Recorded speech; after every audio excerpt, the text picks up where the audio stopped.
To put it bluntly.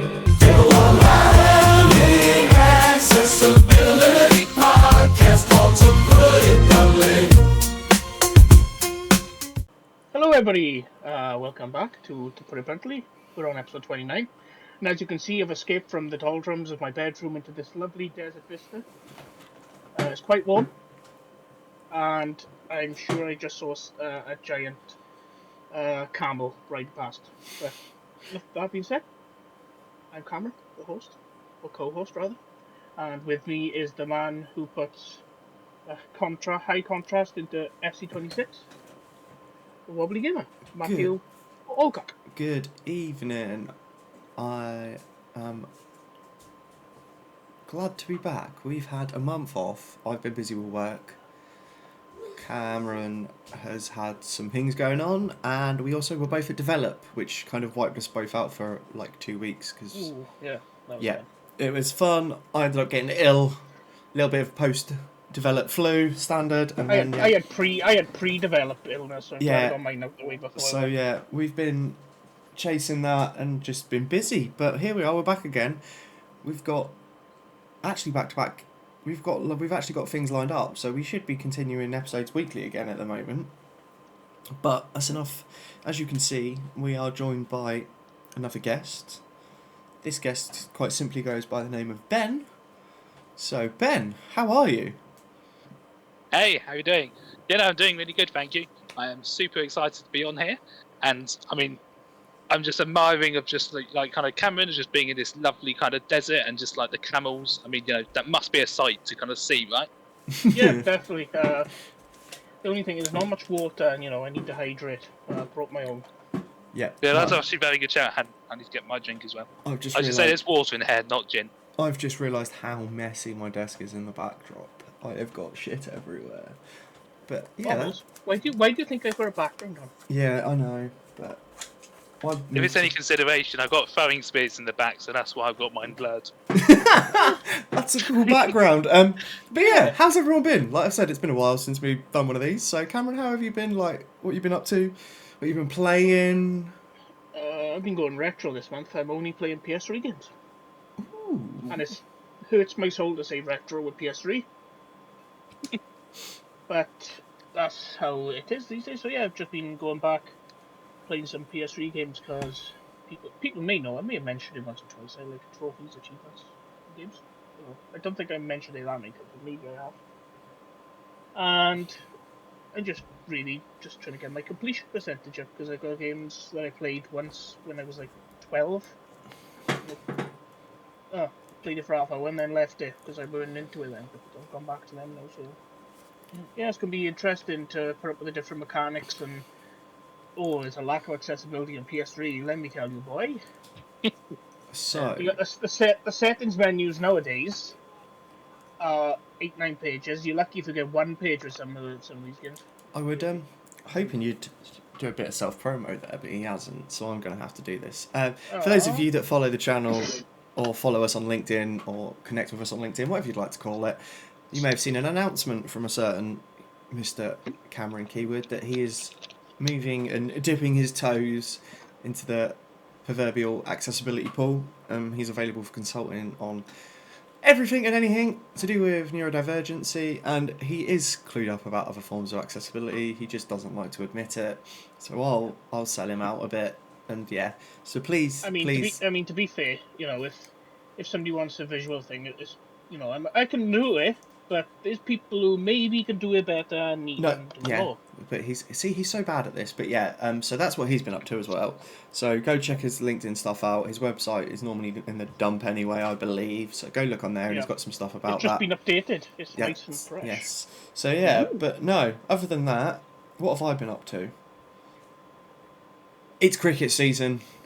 That's literally all I can keep saying at the minute. So little man's actually back end of cricket season now. So the cricket season's winding down for little man. Haley's only got a couple of games as well, so I've actually been able to play some games. Been playing Wildgate, which is really good fun. Grounded 2, which again is really good. I was surprised how much I've enjoyed 2. The mounts make such a difference.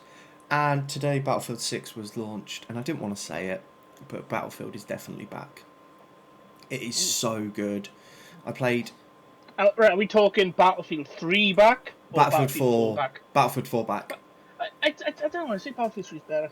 Yeah, so I am with permission from the boss. It was research. Loaded it up and played a couple of hours this morning to check out the accessibility, which I did do, paid to play games. and played it. And I played with some friends of the channel, and I believe one of them listens to the podcast, Mr. Fizzian, Big Hamish, and Big Laser Pen. We played this morning for a couple of hours, played some different games. Oh, and Naked Neil. What names they all have, by the way. It's great, isn't it? Yeah. I'm playing games on the internet with a man called Naked Neil, you know. Who needs online safety? Yeah. But that's enough what about... What he does is in his own time is up to him. I know the government are trying to, spy on all of us now. That's a big topic enough for an own episode. But yeah, people be who they want to be. Over to you, Ben. What have you been doing with yourself? Because you've been around at Develop as well, and you obviously also are into games, which is why you're on here. And yeah. Oh, definitely, yeah. I mean, like, kind of said to you guys, there was definitely a need for a recovery period after Develop. Because I'm quite lucky in terms of that I live not too far from Brighton, which is where it was held. And so I was able to kind of come down for a couple of days, but even still, just the amount of kind of excitement that happens there. And I think it's especially like the accessibility gathering, which was on the Wednesday. I mean, that was superb. So I think, yeah, recovering from that. So, yeah, I do love to kind of play games in my kind of spare time and kind of going a little bit on the theme of the kind of retro aspect. In that I still have like the kind of original kind of like Nintendo Wii. So, been doing a few games like Harvest Moon Magical Melody, which basically kind of a farming game, and these kind of random pixies want you to go about and collect musical notes because that's what they would like you to do, as you do.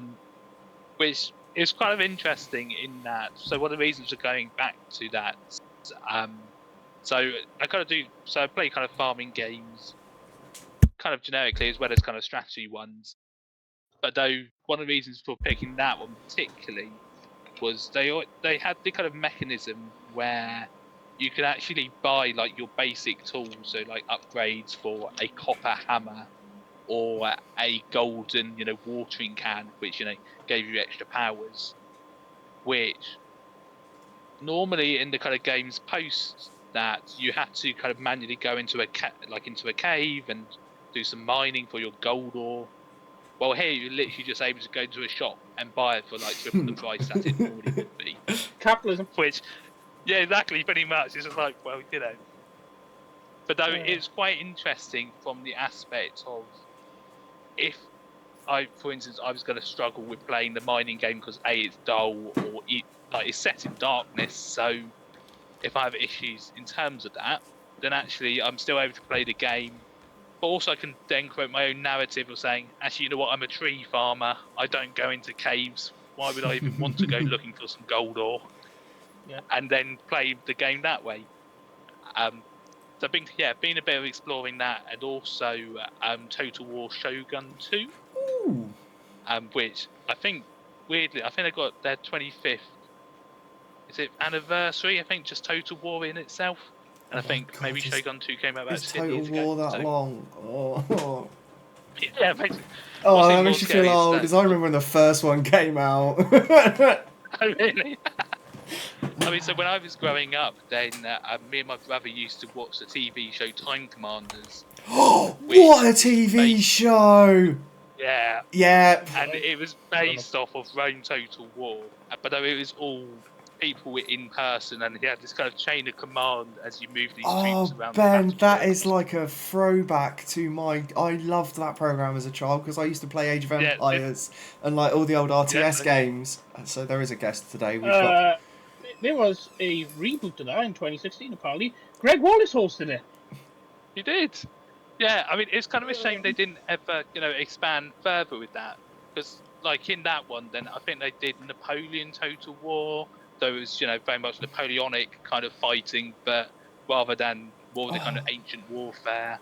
But there was also lots of different ones across just the whole series, which, like... Yeah, I've literally just pinned that because I'm going to go back and see if I can find somewhere to watch them all. Yeah. I mean, I think I remember me and my brother watching quite a lot of the old series on YouTube, but the video quality is absolutely dreadful. Yeah. 160p. Yeah. Lucky. But, yeah, I mean, I just remember at the time of when Rome 2 came out, then my brother saying to me, that whole person in Rome Total War, yeah, that person is the same number of pixels that's in the spear of one of the people in Rome Total War 2. And it's just like, wait. So, yeah, that's what we've been playing and what we've been all up to. Now moves over to the part of the podcast where I ask a really deep question, and everyone's like, "What?" And I'm like, "So, if I just said to you, who is Ben? What would you say? Like, how would we go about this?" So, yeah, you've said a little bit about your agriculture. You haven't mentioned anything like about your disability or anything yet. So, like, who's Ben? How did he end up in games? How comes he's ended up interested in accessibility and things like develop, which is where we've met like previously and things like that. So, over to Ben. I just have a quick question before we go over. So, into agriculture, and your name is Ben. Please tell me your brother's called Bill. Please. I mean, that would be amazing. Well, what's even more funnier is my brother's called Ollie, but he's a pharmacist. Yeah. So I was looking to become a farmer, and then he became a pharmacist. It just made things really complicated. It's like, oh, you're the pharmacist. You're so close, but no. So I'm Ben. So I have autism and also a condition called ITP, which basically means I have a low platelet count in my body, which is, so I'm a very lucky person in terms of it's 1 in 100,000 people get it. And kind of growing up, I wasn't allowed to do any contact sports or anything, which basically meant that I could just bleed to death because, that'd be very sad. And so kind of went from that, and weirdly, my secondary school at the time had a farm on it, which was like one of 2 in the country. And basically ended up going into kind of agriculture and kind of farming and thinking, right, this is the kind of career path I want to go, and did a degree in that. But then I kind of came to the end of that and thinking, okay, how can I use, my experience with autism more, and also like being able to kind of help people in terms of advocating.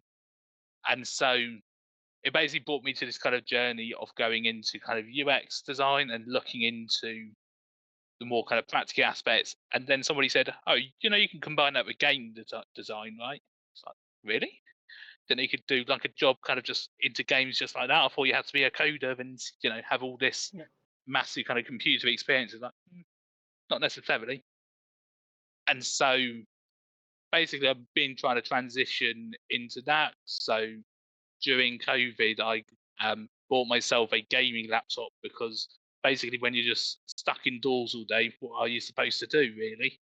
I mean, my parents downstairs, but where's the fun in that, right? So,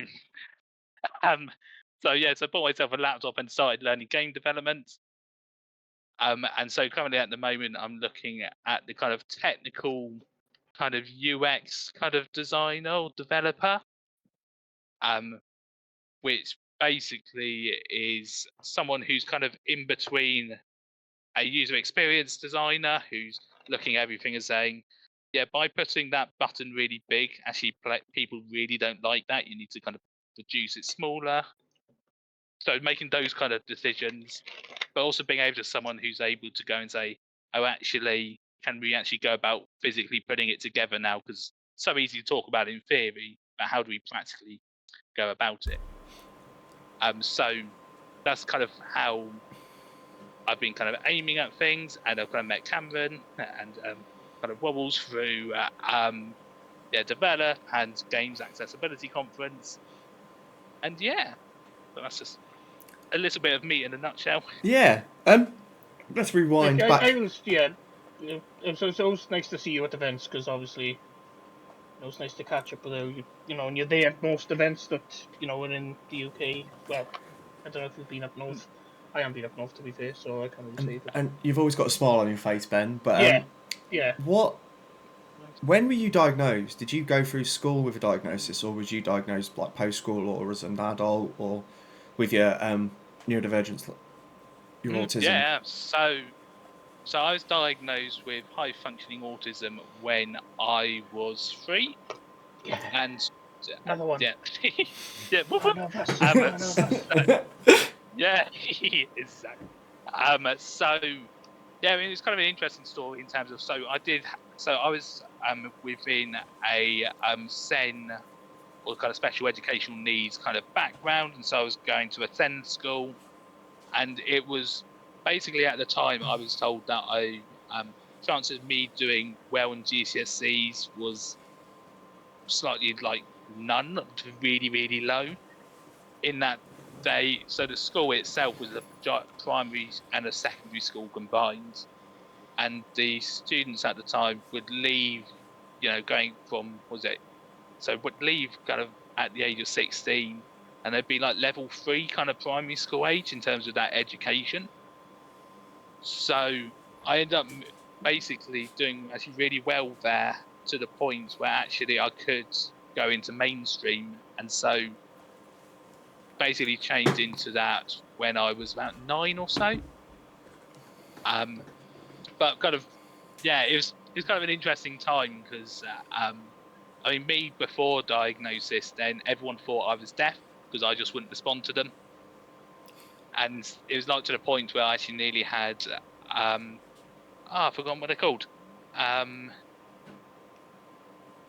What's it called? Cochlear implants. And cut. Yes, that's the one. Yes, I had cochlear implants. But though just before that, then they actually found or realised that actually I was hearing it. I was just that I was ignoring them. And I think that was partly because of when they did the kind of test for deafness, they would have someone at the front kind of blowing some bubbles, and then the person would stop blowing bubbles, and someone else would make a really loud noise behind the back of your head.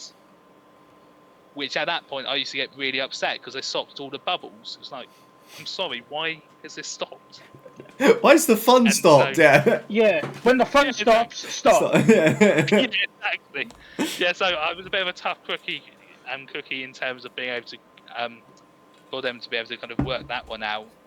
And so I had that, and then I was also diagnosed with ITP around when I was 7, where basically I had a massive bruise on my leg, which after basically I nearly fell down some stairs and just hit the step kind of moderately, if that's, I mean, it wasn't really hard, but at the same time it was not a pleasant experience, as it were. yeah. But well, yeah, literally the bruise went around the entire of my leg. For a bruise bad. So, yeah. Jesus. So yeah. Yeah. So Ben bruises easily is what I'm gathered from that. Yeah. That's the episode name. Yeah. I'll think of some. So did you kind of game as a? I know you said about like Kyle. You weren't allowed to play contact sports and stuff. Would you kind of say gaming was your then like hobby? Like instead of being able to play sports and things, did you kind of just go right? I'm just going to become a gamer, or did that kind of? Yeah, no, good question. I mean, I used to play kind of games as kind of a hobby, and so my brother would also kind of play a similar kind of types of games. Like we were both very into kind of history kind of games and strategy. So we were talking about Total War and Age of Empires. So those were the kind of types of games, as well as like The Sims, for instance. And yeah, I mean, it was definitely a nice way of being able to have something to kind of talk about with friends. So there's a few friends who I used to play Pokemon with, which I think it kind of became a bigger thing for me. So around maybe a year or 2 after I had my initial ITP diagnosis, then there was something going weird in terms of with my teeth, in that basically 3/4 of them actually started rotting from the inside out.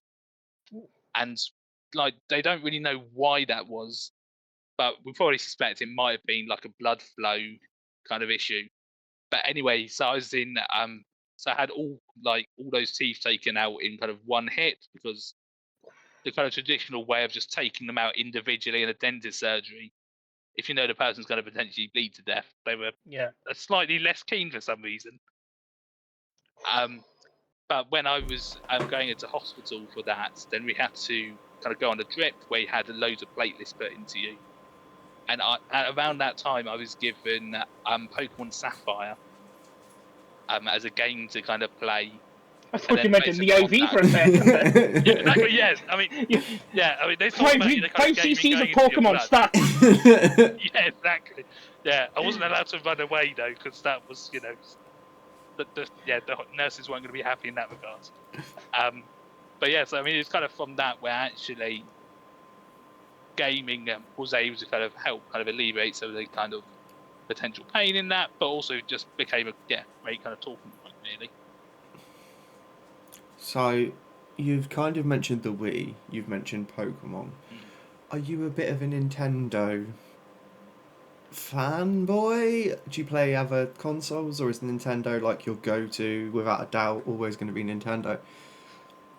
Yeah, no, good question. I mean, I would say yes, but also like within PC as well. So the reason for that was whenever, because me and brother would normally end up, sharing consoles or having our own kind of games. So he always went down more the side of the kind of PlayStation, and then I tended to go down to the Nintendo side.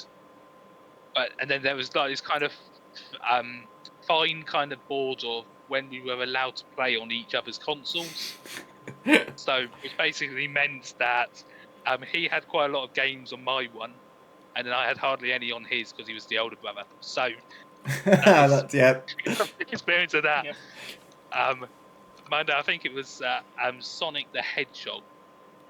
They did like a game of that where you had like story paths of like Sonic and Shadow, and I think it was Silver. Which that was the one game I think I had my own profile on. I was just like, right, any time I can get a chance to go onto PlayStation 3, play that game. So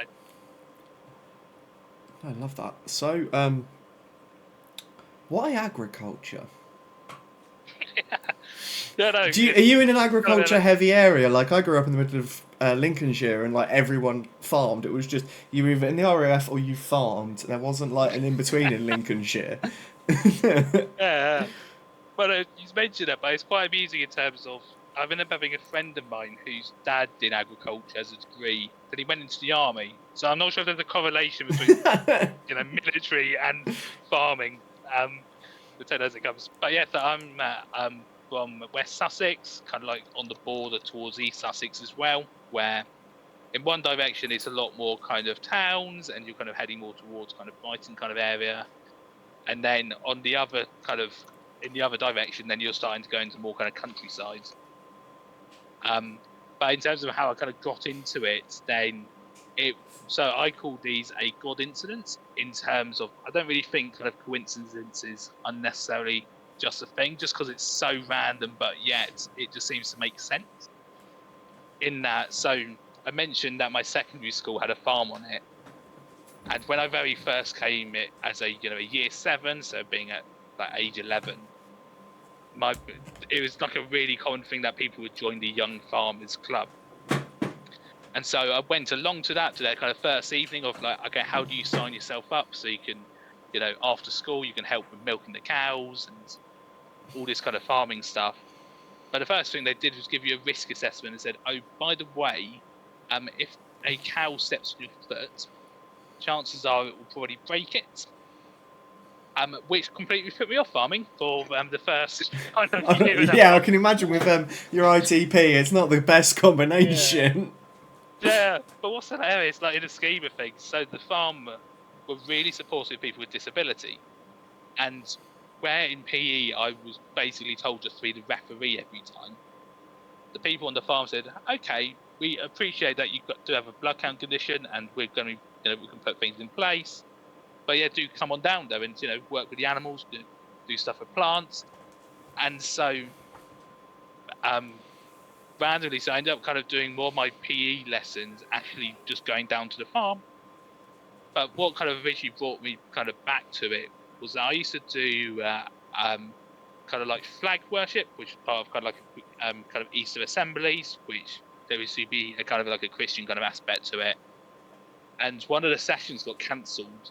And my teaching assistant said to me, oh, if you've got, a couple of hours, to wait until, your parents come to kind of pick you up, then actually Gardening Club has got a guest speaker coming in. Would you like to come along to that? And so basically I ended up kind of going along to that, and then they were talking about like purple carrots and like blue kind of potatoes and all this kind of different stuff within gardening. I was like, whoa, that is really cool. I really want to kind of know more about this. And so basically joined the gardening club and then got into it more that side, because plants are less likely to kill you than a cow, apparently. Yeah.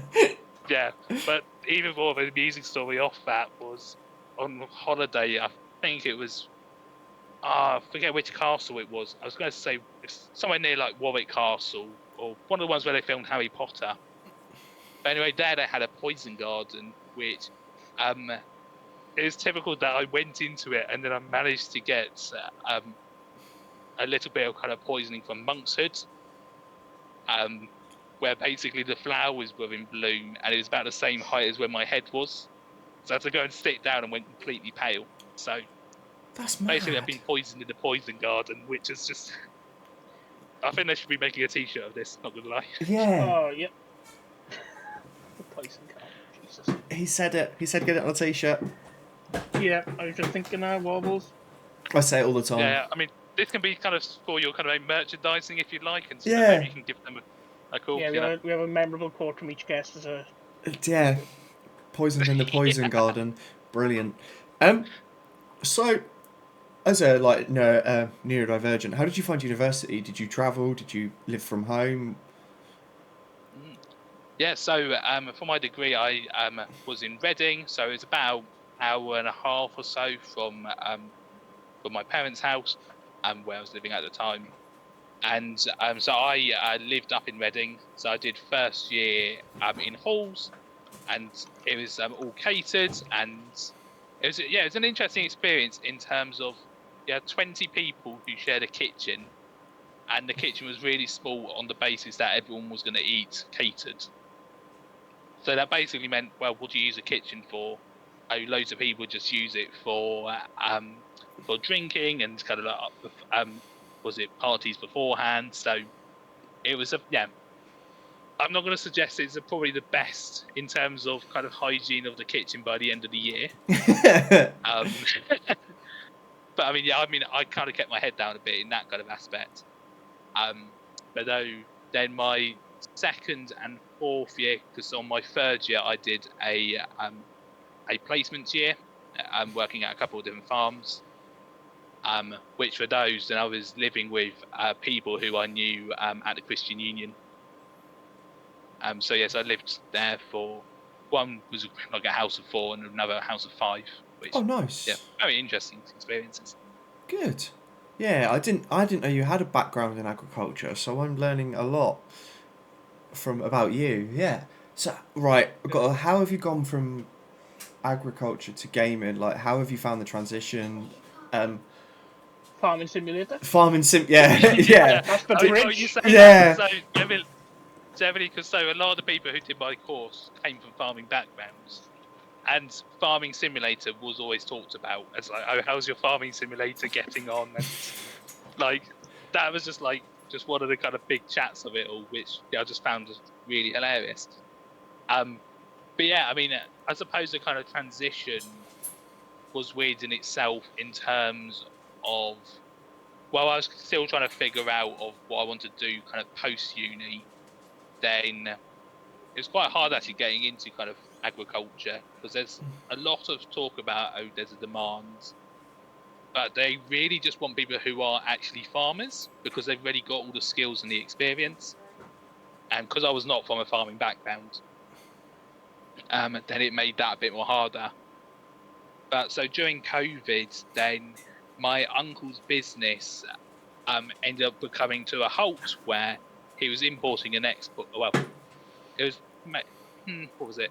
It was mainly importing and exporting, where it just got stopped over COVID because, strangely enough, they didn't really want to invite COVID into the UK or into any other countries and produce that down. And that's kind of fair enough. So he happened to live down the path to a farm shop, of which around the corner was a supplier to quite a lot of the garden centres in the kind of Sussex area, and basically I ended up selling plants for him, which his other business started up, which was to do his exotic butterflies.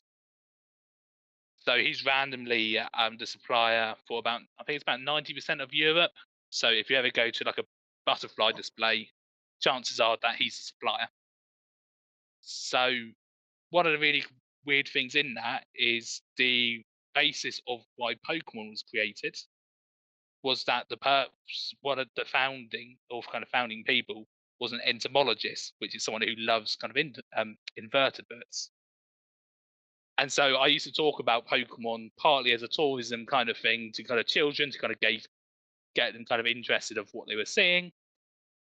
And it kind of also hit me in that where there are so one thing you do find with butterflies and such is that people have a fear of flying objects or flying things like birds and My wife's got ornithophobia. She's petrified of My cousin birds. does. My Like cousin does as well. Haley's petrified of birds, pigeons, seagulls, anything like that. Petrified. Budgies. Yeah, exactly. And basically, I found that I would have people who were like there was to take one step in, then they had to come straight back out, which wasn't a great experience. No. And it was just quite interesting in terms of the type people kind of came. So whether they had a phobia, but there was also people who I would see, who also had kind of special needs and also kind of neurodivergent, and being able to help out in terms of actually still letting them have a good time despite not physically being able to go into an enclosure with a load of butterflies. And so I suppose from that's where the whole thing of accessibility and how do we include people where it's not necessarily the kind of standard way of how we incorporate people, like people who kind of don't fit the kind of original kind of path in terms of what the experience was. And so I kind of ended up going into kind of digital accessibility, and also doing a bit of digital fundraising with Site Savers. So I was doing all these kind of accessibility kind of bits, which ultimately kind of led to the path of, let's try and do this in games where I really love kind of problem solving and kind of thinking outside the box in terms of how do we enable people to play games but also get the kind of best kind of experience out of it. And so yes, that's kind of been how I've been kind of heading towards that. Every time you start a new story, it gets more and more. It's crazy. Exotic butterflies. Yeah. Yeah, we haven't talked about the sword fighting yet. Yeah, that was actually my next point. So. Oh, you mentioned this at Develop. You said something about Ben and sword fighting. Yeah, we need to discuss this because I've not heard about this. Yeah. So he's basically the stuntman for Kingdom Come Deliverance 2. I don't know if you knew that. They basically went to him and got all the sword fighting. I mean, it was a little bit, maybe slightly a bit different in terms of that. So, so basically, after I did my degree, then I was kind of when I was as well as doing looking for jobs because that should be very top of the list. Then I was trying to think about, okay, I'm back at home. My social life basically was doing lots of stuff in Christian Union at university, which I didn't really have that as much or hardly any of that when I kind of came back home. I was like, right, I want to kind of find a hobby in one which is more physical, one which is more spiritual, and one which was a bit more kind of mental in terms of kind of thinking. Of which, I mean, church was easy in terms of the spiritual bit, but for the other two, then I went into a kind of geology and sword fighting, which the sword fighting bit, weirdly, my mum used to teach work with someone when she was pioneering the first supported internships in the UK. So she helped doing the kind of pioneer kind of bit at an agricultural school. So the person she worked with is also I forget what streak he's on at the moment. I think it's probably beyond, was it 15 years in terms of like a streak for single sword in HEMA, which is the historic European martial arts. So he's one of the kind of best kind of sword fighting people in the country. And so I started doing some kind of private lessons with him because although fencing, could have been quite an interesting angle, mainly I just wanted to know how to use a spear. Just like as you do, yeah. It's a life how skill do you use a need. spear? You need Exactly. it. I mean, I mean, we generally talk or hear a lot about doing sword fighting or maybe some kind of reenactment stuff. But I just want to know how to use a spear, and in this, then it kind of crosses within live action role play. So in that, then we are using spears, but also axes and kite shields and throwing spears. Which behind this blur, then I've got a few throwing spears, which I can use at events. But though after maybe 3 or 4 lessons, kind of as a private thing with this person, then he happened to actually teach a children's club for a couple of hours a week. And he said, "Oh, do you fancy just being my assistant for that?" I was like, "Yeah, sure, why not?" And so I've been doing that for the last 5 years. I think going into 6th year in September. I knew there was like people that still did it in things at displays or like you said, live action role play things or at historical events. There's obviously like role playing or not even I don't know. It's not cosplay, is it? It's role play. But yeah. So do you compete in it? Yeah, I mean, cosplay and kind of LARP stuff kind of do intertwine a bit. So you'll find that people in cosplay will actually use LARP weapons, LARP kind of clothing and whatnot.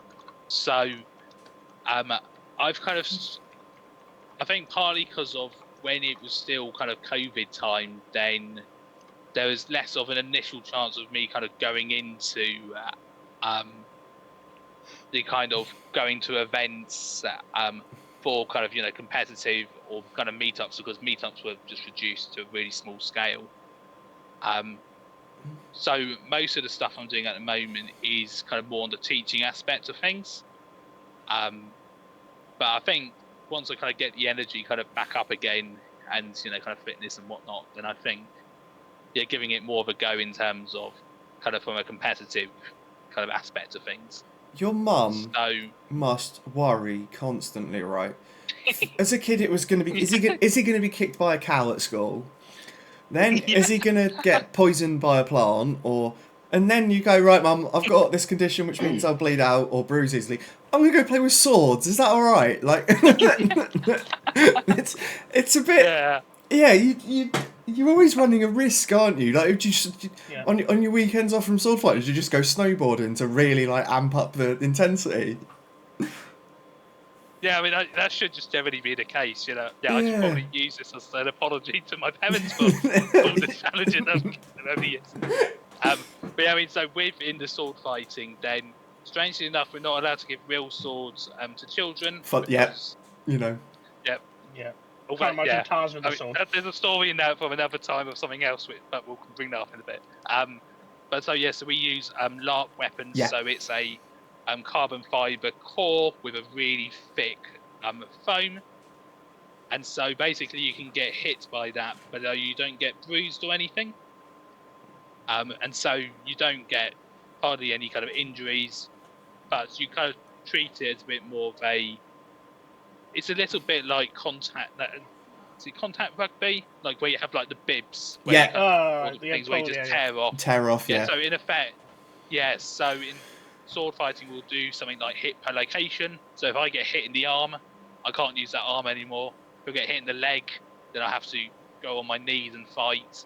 And if I get hit in the stomach, then I've been cut in half. So I'm not very good for much sword fighting after that. If you get hit in the head, you just pick it back up, twist it on. Pretty much. Yeah. So I mean, they're gone. Do you have a specialisation like swords? Because there's obviously different. I don't know any of this, but I'm fascinated by it. They just banned ninja swords, didn't they, in the UK? I think they just banned like the. Yeah. So do you have like a specialisation in like era or sword style or sword fighting style? Because I know there's like hundreds of different styles of swords and hundreds of different styles of sword fighting and different stances. And so do you like specialise in one, or does it kind of? Yeah, I mean, so HEMA in itself, you would class that as a particular martial arts, so like similar to like karate or taekwondo and such. So within that, then they look at particularly kind of manuscripts, which I think they're kept up in the Royal Armoury. Yeah, so me and my friend went last year and was watching displays from some of the people up there that do the sword fighting displays and things like that. And yeah, it's... Yeah, so there's like lots in terms of historically they've got it actually, drawn out of how you should be holding your sword and your shield and whatnot. So we take a little bit of influence from that, but the actual big challenge within sword fighting is about you're trying to become... So the best pattern is to have no patterns at all, which I believe that's something which Bruce Lee said, actually. So when Bruce Lee came up with Kung Fu, then he was looking at all the good bits within the different martial arts and combining them together. Because like the moment you know that, I'm going to put my shield here as I attack with my sword, then you can predict exactly what I'm going to do, so you can create a counter and take me out. So we're very much teaching in terms of we're going away from trying to make it all look, very pretty and a bit ineffective to, okay, this person's trying to kill you. What is the best way to take them out? Oh, I want to have a good sword fight. So it may be more of a kind of a punch, really fast, or so. Yeah, so it's not really under a set of rules. Yeah, no, yeah. It's taking kind of bits from that. I don't know why, but when you said that, I just had a meme of that guy saying, "Kick him in the dick." I mean, it's valid. Yeah. I mean, it would. I mean, that would definitely open up someone's defences. Put it that way. Yeah, kick him in the cod piece. I think you could say, yeah. Yeah, I mean, to be fair, one that they used to do on me quite a bit was because I used to wear glasses, and it was, I think it was in the first year of the pandemic, I had my eyes lasered.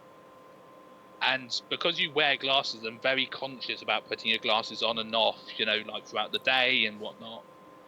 If somebody does a threat towards my kind of face kind of area, I'm more likely to respond to that opposed to someone who doesn't wear glasses. Yeah, because you protect, yeah.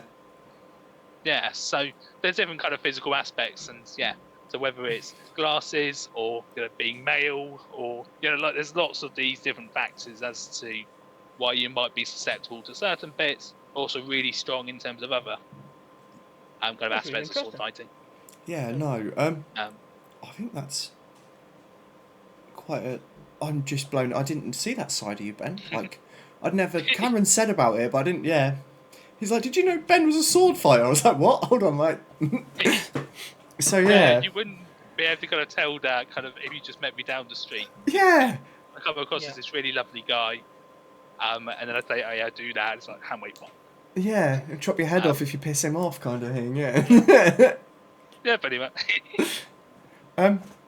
Yeah, I think that's actually quite an amped time to finish the first segment, and then we'll go on to talk about some gaming news. But just wanted to say, as always, like, Ben, thank you for coming on. This isn't the end, but we always just like to say, like, thank you for chatting about yourself and your sword fighting and your agriculture. Like, yeah, I've learned so much about you. It's great having these chats with people that we've known for a few years now, but you don't ever sit down in a quiet corner at an event and go, so do you sword fight? Like, yeah, it's...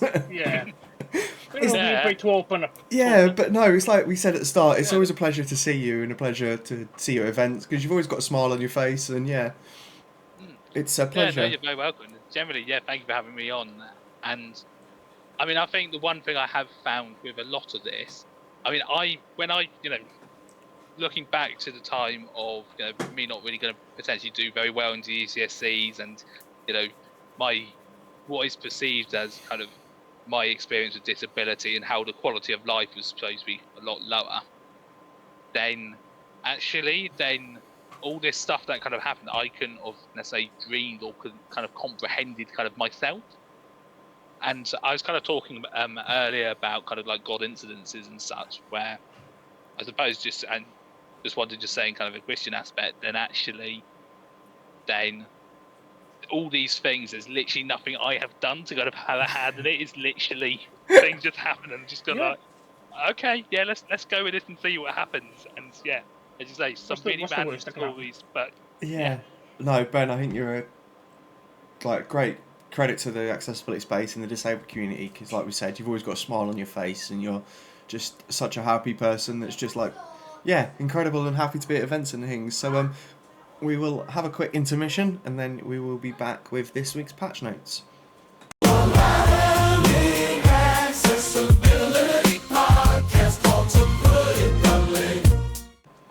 Hi guys, welcome back to episode 29 of To Put It Bluntly. It's time of the episode where we talk about this week's gaming news, so it's patch notes. We are still joined by the glorious and dangerous Ben, as we have found out earlier. I'm going to start off being a real basic gamer bitch and just say one thing. Battlefield is back. So it's Battlefield 6 beta release day as of time of recording, so I was playing it this morning for work purposes. It actually genuinely was, because the accessibility is quite good. So yeah, I was playing it this morning and I just want to say it was really good. Enjoyed it like massively. Loved it. It feels quite Battlefieldy, if that makes sense. Like it's Cameron said earlier on, it's a throwback to Battlefield 4. The gunplay was good. The accessibility was good as well, which is a bonus. Lots of customization, color picking, lots and lots and lots of customization for the HUD, controller customization, loads of things like that. Like really good to see from them. And it's got menu narration. Two different things. We are seeing menu narration in an EA game, which is just phenomenal. And hopefully that's a sign of things to come from EA. Next you tell me to do high contrast in FC. Dum dum dum! Cameron, they are! No, we'll talk about that at another point. I can't not talk about it, but we'll probably do an FC special at this rate. I'm not gonna lie. But, yeah. Predictions as well. So, we are looking at the return of Battlefield. I can't remember when it's out.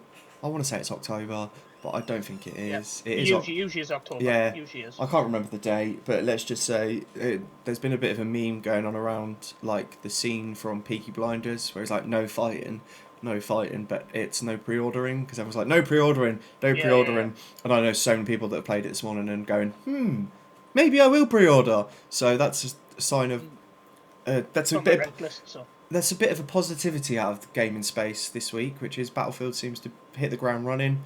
It had 300,000 concurrent players on Steam this morning, which is 3 times higher than Battlefield 2042's ever had, and it's not even the full game, so that's a sign of positivity. And Any particular maps are back? Pardon?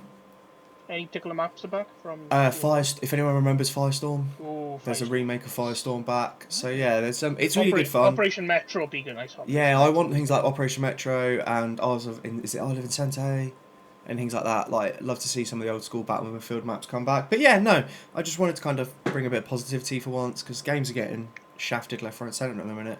And Battlefield 6 is really good. I'm looking forward to the Mathew 2. Why do I keep calling it Mathew 2, Cam? Because it's the second Mafia game you've played recently, maybe? So, Mathew, the Old Country, very much looking forward to that tomorrow. And yeah. Mine has been dispatched. Cameron's, so yeah, tomorrow. Perfect. So yeah, really looking forward to that. And I'm going to hand over to Ben. Yeah, so I mentioned earlier that I did my degree in agriculture, and always thought kind of farming would be kind of where I would end up rather than necessarily games industry. But it's interesting in terms of how both actually do come together in terms of from a sustainability aspect, but also in just inspiring people in terms of kind of food production and just the world around us. And so kind of my kind of bit for this, I was kind of thinking of a couple of aspects in terms of, so I believe it was last week that at the Science Museum in London, then they've got a exhibit about the kind of future of food. And what's interesting is they've got as part of that, there is a kind of a multiplayer kind of simulator about getting people to get involved into how would they go about with kind of trying to prevent world hunger. And it's very much kind of a gamified kind of experience. And I just think that's just a really interesting kind of aspect, because like when I was doing my degree, then all they ever talked about was, okay, how are we generally going to be able to do like the stuff in the future? Think about fertilizer, pesticides, like the amount of land. So really interesting experience. So if you're around that area, definitely check that out. The other thing is, so Yaldi Games have been creating a game called says Wholesome Out and About, which is about foraging and trying to encourage people to go out into nature and identify different plants. And it looks into, okay, this particular mushroom, could it actually be used, for different kind of purposes, and like creating like these kind of different recipes, which, although it's it's all kind of advertised as a it's educational, but do not completely take it by its word. The whole premise of it is just a really interesting experience, and I know from investing in the kind of Kickstarter, then they've, I believe, in the next kind of week or two, they're going to be doing the kind of early release to that. Of which, if you want to try something which is a bit different, but it's very focused on bringing community together, that is definitely something to keep an eye out for. Love that. No, the science museum stuff sounds fantastic. Like we keep talking about taking Little Man there, but it's just it's you can't, like I said, Taylor, like you'd want to do a full day in London or 2 days in London, but yeah, no, that definitely sounds interesting because, like you've said, it brings two worlds together that you don't think you'd ever bring together, like farming and gaming. Like obviously the cliches, like we've made the joke, is farming simulator, but honestly, like people using it in real life, like you see it all the time now, games being used to teach people things, but never normally about sustainability in food. That's not something, normally it's throwing food on the floor in cooking mama or something, like overcooked, where you chuck it, not using it to teach and educate like young people about sustainability and things like that. I think it's brilliant. We're going to end with Cameron, because normally he's got some unhinged news. Not this week. No? Ooh. No, I've got about an interesting game coming out that I wish was coming to PlayStation, but it's PC only as of now. So, it's called Nutmeg, and it's a deck-based football manager game based on the 80s and 90s sticker albums. Oh my god. Oh, interesting. So you'll start with a Division 4 team and 20-year career, take us to the leagues. You can set schedules, transfers, speak to the press, set your merchandise, set ticket prices, get training cards. And the cool thing is, it appears to be based on real players from the 80s and 90s. So one of the pictures they released is of the Oxford 86-87 squad. Like, they don't have the people's faces, but they have the surnames of the actual players of our team. Are you into football, Ben? I am less so. So my brother was always the kind of football person in my family. But I mean, so the extent I would get involved in was when it came to the World Cup, I would always support a team which was not England, because England wasn't very good. So, I mean, which tended to work well, because I used to like Spain quite a bit, and they actually did quite well at various points. So. No. So it comes with like a telefax sort of overlay for like the table, and obviously not all the teams are licensed. So I will say a team name, and you got to try and guess who the actual team is. So London Ironwood, West Ham, Mersey Blues. Oh, these are Everton. Artillery FC. I wonder who could that be? Arsenal. Sherwood FC. Nottingham Forest. Yeah, I mean, you know, you know. It's the old school Pez. Pez. The only one I knew was the Arsenal. Yeah. Whatever you talk. Nutmeg. Oh, mate, that looks quality. Yeah. Like, yeah. It may actually play. Oh, it's from Sumo. Okay. Yes, I was getting to that bit. Thank you for. Sorry. Sumo developed this game. I don't know if anyone just heard. With secret mode. So yeah, I like the guys secret mode. I think they developed or published Still Makes It Deep, which is supposed to be really good. But yeah, that looks, and it's the best thing. The game originally started development at the Sumo Digital Academy, a talent development program which creates new pathways in the games industry. So, my career background with Steve, we were trying to get people into the industry, so I thought, bringing in along a positive thing about that. No, that's really cool. It's on PC next year and it can be wishlisted on Steam now, which I may do.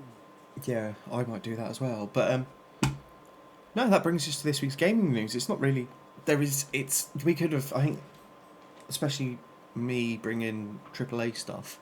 We're kind of in the peak of release season windows. Like everyone's now starting to talk about their releases, and it's getting exciting. Yeah. But yeah, so it's definitely since GTA announced their release date. Yeah, funnily enough, everyone was holding the cards. So we've had we've got Oblivion, Battlefield, Outer Worlds 2, Oblivion. I don't know what I was going to say. So, Borderlands. Imagine being so excited for a game and then he comes out and you don't play it. I don't have time to play Oblivion. Let's not go there because it's saddening. But yeah, so no, that's the end of this week's patch notes. And we will be back in 1 second where we test Ben's knowledge on a certain genre of game that involves butterflies. That's what that's all we'll leave you there with, and we'll be back after this short interlude.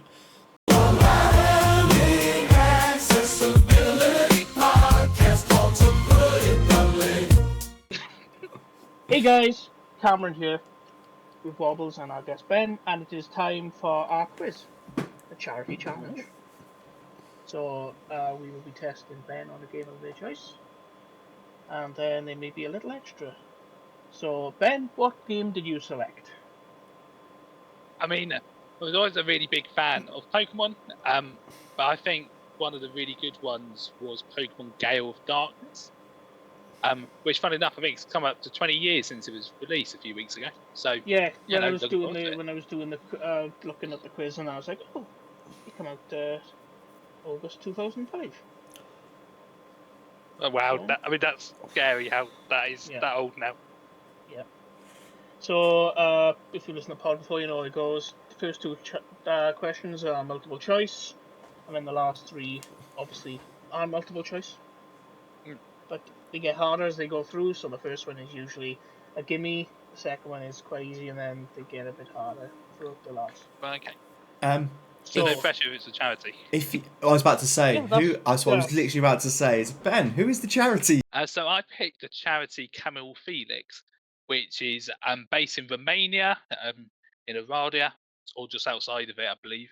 And it's a charity which I've had the pleasure of actually being able to go out there a couple of times, where it's a orphanage which has people who volunteer as parents, and they basically look after as their kind of like job or just the whole life of 15 to 20 children who would otherwise be brought up in the kind of like state orphanages, and it's basically going towards that, and they have basically different homes, and it's a really fantastic charity, and the work that they do there is incredible. Yeah, all the information will be in the dump, the website, and you can donate. Yep. And we will see if they will be getting our money. So, I'll start with question 1. Yep. Then Wobbles will do 2, 3, 4. You know how it goes by now if you've watched. If you haven't, then go back and watch it out. Yeah, I mean, if I start asking the questions, then you know that something's gone wrong. Yeah. It's okay, so here we go. Pokemon XD Gale of Darkness, question 1. What is the name of the protagonist you play as? And there'll be 4 options now, so if you... A. Wes. B. Michael. C. Rui. Or D. Ardos. Now that you've thrown a load of kind of trick ones into that, because Wes is from Pokemon Colosseum, but though the protagonist is Michael. And that is correct. What was that? So, question number 2. What device is used to detect shadow Pokemon during battles? Is it A, the Purifier Scope, B, the Dark Lens, C, the Aura Reader, or D, the Shadow Sensor? Oh. Okay, that's a harder one. So I am between the last two. So the purifying one is just about how you heal kind of shadow Pokemon in the game. I believe it's something because there's always a big emphasis on the aura of the Pokemon being kind of dark, like within the games. So I think is it the aura reader? It is. Yep. Well done. Yep, amazing. Yep. Okay, question 3, and now there's no multiple choice. So, which dear. Pokemon is first shown as a shadow Pokemon during a TV news report?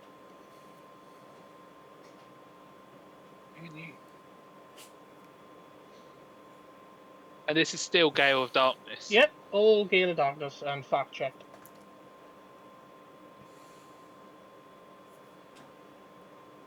Which one is shown during a TV news report? Is first shown. That's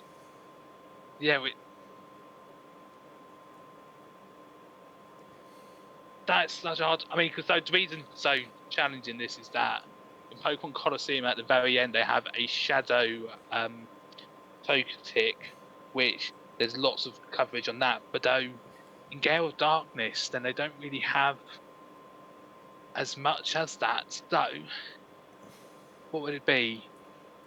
So Teliosa's first one that comes, but though, could it? So there's a particular bit in the game where all the townspeople are replaced with Team Cypher, I believe it is, and there's a particular person they fight who has a Shadow Lunatone. Same and letter. He gets completely embarrassed Same and letter. runs off.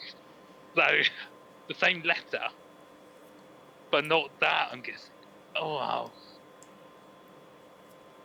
I mean, that's the only one I could really think of. I mean, I'm gonna have to go for that, and and be surprised at what it might be. Otherwise, what was it? Shadow Lugia. Oh, Lugia. Oh, right. Okay. And so was this that it was shown on TV? Was it? Which Pokemon is first shown as a shadow Pokemon during a TV news report? I'm assuming that's in the game, because I did fact check. So at the very start, there's a thing of Shadow Lugia picking up a boat, but they don't get footage of what it is. That's what it might be. It might be like Ooh. It's first shown as a shadow Pokemon, so I'm not a Pokemon. I'm not a Poke person.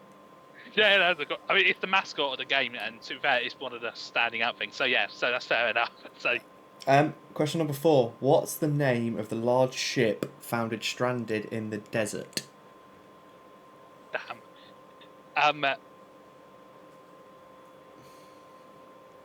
We'll give a thing. It's SS. Yeah, I was gonna say SS. What's it? Tidal's coming to mind, but I'm not sure why is it. It's it's a star sign. If that's not giving it away too much. It is a star sign, isn't it, Cam? I don't know. I don't know my star signs. Yeah. I'm pretty certain it is. Hold on. I just know my star sign. Yeah, it's a sign of the zodiac. Right. Okay. If that means great anything. Thing I know all the zodiacs.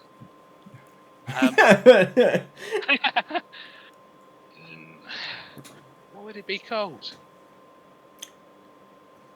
I mean, I played the game so many times, but that name has completely escaped what it could be. It is. Would you like me to tell you? Yeah, go on. SS Libra. Libra. Okay, yes. Okay, that makes sense. Yeah. I was trying to think of I wonder if they kind of linked it somehow to Aquarius or something, water related. Libra. Okay. Actually, no. Okay. Yeah. Question 5. What happens if you leave Pokesnacks in a Pokespot and don't return for a while? But I get eaten. I need more. They get eaten by Munchlax. I mean, they get eaten by wild there you go. Pokemon. Yeah, you got it. Got it. Right, okay. That should have been 3, I think. Yeah. Yeah. But yeah, 3 out of 5. Right. No, I'm very impressed. I would because those are very technical in terms of names. Because that was the one thing I was a little bit worried about in terms of don't worry. character names and whatnot. So, We tested each other, didn't we, at the start, and both failed miserably. The question is, Ben, I thought we did, didn't we? No, or was that we the did, football? That was the football, wasn't it? Yeah. No, that was the other one. What was the other one we used to do? The other quiz? Oh, I mean, you used to do it against each other, and we both were terrible. Yeah. Well, I was. You weren't so bad. Ben, we could do the tie break with you just for fun if you want, or you don't have to worry. Yeah. Yeah. No, I'm up. Right. Up Right. So the tie break is. We will, as you haven't listened to the podcast previously, it doesn't matter. I'm going to randomly generate a letter. Oh, you cut that down. I am it going might be a bit hard to guess. Yeah, I'm going to randomly generate a letter using my phone, and Cameron will time, or I will time, and you will have 30 seconds to name as many video games beginning with the letter that I tell you. Do not worry, we don't prep anyone for this, and we've had people get like 2, so don't panic. It's all good fun. Okay. Everyone, I do it with you because I don't. Cameron instantly gets the list of the names of the games up. I just know the letter, so I sit there and play along with you in my head, and I never get a lot because it's really hard when you're put on the spot and you have to think. So, I'm just about to randomly generate a letter, and that letter is. Could it be the letter P? It's the letter U. Let me just check. How many's there, Cam? If you don't think there's a U. decent amount. There's quite a few. I'll do it again. I'll be nice. We'll spin it again. We'll spin it again. We've done this a couple of times for people. Don't worry. If it's P, I'm not letting it. Oh, here you go. Right. You have got the letter R. R for. I was about to say something then, but that's already the name of a game. Yeah. Rudolph, the red-nosed reindeer. R for red. So. Just quite a few for this. Yeah, you have got 30 seconds as of the time it takes me to get my timer. So 30 seconds to name as many games beginning with the letter R as possible from now, Ben. Right. I'm thinking like Rayman, or you got Raving Rabbit. Raving Rabbits. Is that also one?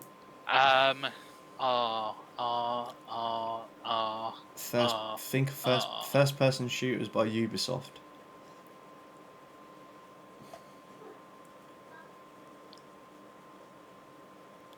Yeah, I got to play less of those. So I'm looking to R. What games could begin with R? Time. Okay. Right. That was 2. Okay. That was 2. Okay, That's not the worst. Not our worst score. That's not our worst score. But So I was going to say R for Rainbow, and then be like, no, because that's Rainbow Six Siege. Oh, Rainbow Six. Yeah. Yeah, Yeah. that's why I was. Rainbow Six, Ratatouille. There's Yes. There's a Ratatouille game. If there was a movie in the 2000s, it was a silent game. Come on, Ratchet and Clank, Rayman, as you said. Rebellion is a game, probably. Receiver, Rec Room, Red Faction, Red Dead Redemption. Oh my god, Red Dead Redemption. Redfall. Oh yeah. Is there a big series that starts with R? Like Yes, it is. I'm gonna get to it now. Resident Evil. Okay. Yeah. Yeah, I should say so. A lot of those I probably wouldn't have played, but though I've just heard the names floating about. So as you say, those. Oh, don't worry. I'd have only got Rainbow Six in the end, so that's all I had in my head. But that unfortunately. Rematch as well. Oh yeah, Rematch, the new one. Brings us to the end of this week's episode. Oh no. It's been a pleasure to be back doing this, and it's been a pleasure to have you on, Ben. Like we said previously, you're such a positive member of the community. You're always at events. You're always a smile on your face and willing to help people wherever possible. So keep at it, and yeah, just if you aren't, there will be a link to Ben's like LinkedIn and stuff like that below. Cameron will link to the charity and anything we've talked about. And yeah, so that brings us to the end of episode 29 of this week's To Put It Bluntly. Yeah, no, so I just wanted to quickly just shout to say, if you do have any questions, or so I'm partly also looking at the idea of doing more in terms of like talks and whatnot about disability and kind of various things within accessibility and whatnot. So if that's of any interest or know people, then yeah, feel free to message me about that or just But yeah, generally, thank you for having me on. All the information will be in the dump. This has been, to put it bluntly, episode 29 with myself, my co-host as ever, Wobbles, and our guest Ben. So I think all is to say now is bye everyone. Hopefully we'll be back sooner than we have been for this one. Yep, we will be. And yeah, I think Done. Done.